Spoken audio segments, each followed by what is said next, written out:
Now, I'm easily pleased. I love the look of this stand. It's got pipes and it looks like it's got buttons to push. I do like that. Listen, enlighten me, my friend. Please tell us your name and the company and what it is that you do. Okay, my name's Chris Holland. I'm the MD of Holmach Limited. We've been around, it's our 50th year this year, and we specialise in thermal processes, which covers everything from pasteurisation and sterilisation, so that's things like sauces and soups and pouches of various things, through to high quality small batch products, things like ice cream bases, ganache, all of those things, and we cover off all types of cooking and cooling processes. Educate me. Obviously, I've spent a life in food. Why is that? I mean, that's vitally important, but why is it so? Well, pasteurisation and sterilisation, most obviously organic materials have some form of bacterial contamination. And when you put it into human foods, obviously you have to get rid of that, otherwise people tend to object. So what we do is pasteurisation is aimed really at things which already have some acidity. So it has some natural resistance, but it's just really to extend them. So things like jams, pickles, and then through into some of the more difficult products where you have cheese sauces and things like that, where you may want them to sit on the shelves for 12 months, and then we sterilise them. That's to knock off botulinum and other very, very nasty bacteria, which are lethal if consumed by the elderly and the young. Moving away, I love this, moving away from the company slightly to you personally, what drew you to this business? It's an unusual business. I fell into it, is the honest answer. Coming out of uni, I decided I was going to be a marketing yuppie and do an MBA. And I went and applied for a course, and they patted me on the head and said, go away, little boy, when you've done 2 years relevant experience, you can come back and apply again. And I went and started working in the industry, and I lost any fascination for going back to academia. So it was one of those things where I fell into it, and I love it. And I've been here a long time now. So. And what is it? What is the fascination for the sector that you are in? I think also we've seen it change a lot over the last, certainly over the last 20 years, where the focus has been away from just producing pap in a bottle to most of the manufacturers we work with are very keen to get really good products, clean label products, and the quality is going up all the time.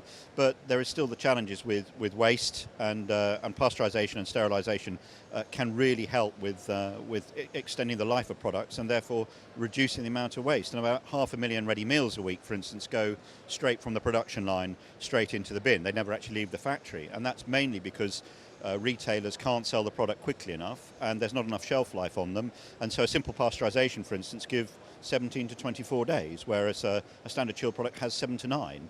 So it helps with the retailer to be able to have 2 weekends to be able to sell their products. And a simple pasteurisation basically means cooking it in the tray rather than cooking it separately and putting it into the tray. And that gives you a big shelf life pickup. As you know, I've spent a life in food. You make a very compelling argument, and I'm a fan. I'd like you to give me an education of one of your machines. Well, you've come around here on purpose, right? What is it that you want to show me here? We have a range of machines in. We have a range. Could I ask you to turn and look? So yeah. The camera can Sorry. see you? Where's he gone?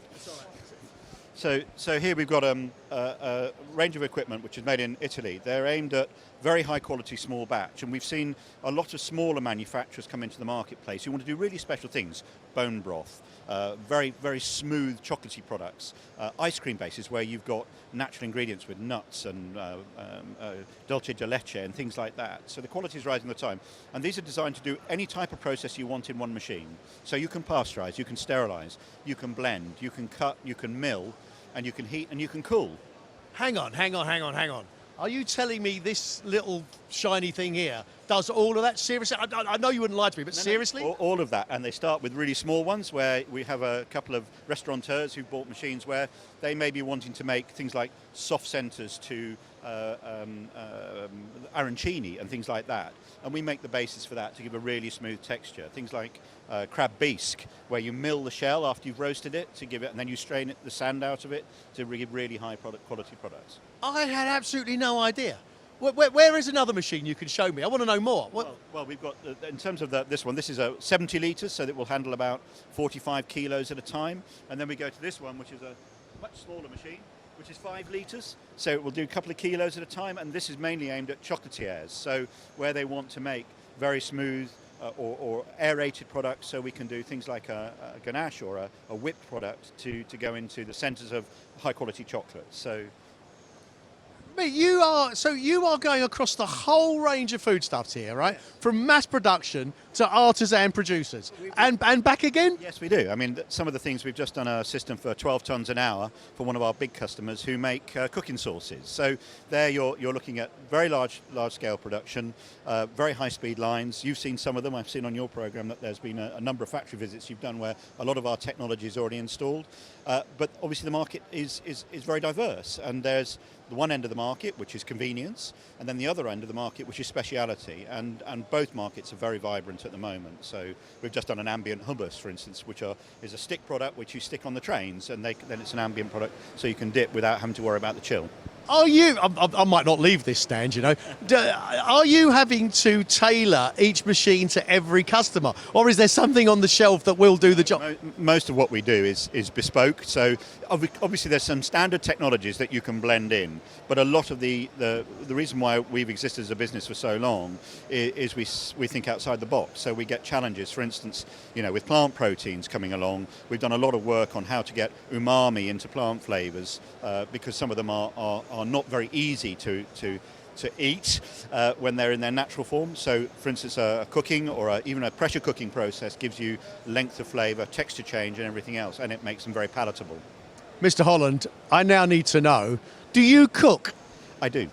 Are you a very good cook? I cook enough, so I'm not very good at the drudge. My wife would say, you know, that's typical, but if I can spend an afternoon playing in the kitchen, I'm very happy at the end of it. Before we go, and I think what you're saying is absolutely fascinating, riveting. I mean, it's really speaking to me. Before we go, serious question, very serious question, because there's lots of guests here. What snacks are you offering? Because there's some quality snacks up. I've got chocolate, I've got mince, and if you come back later, I'll give you a drink. I noticed some chocolate. Have you got Mackey's chocolate?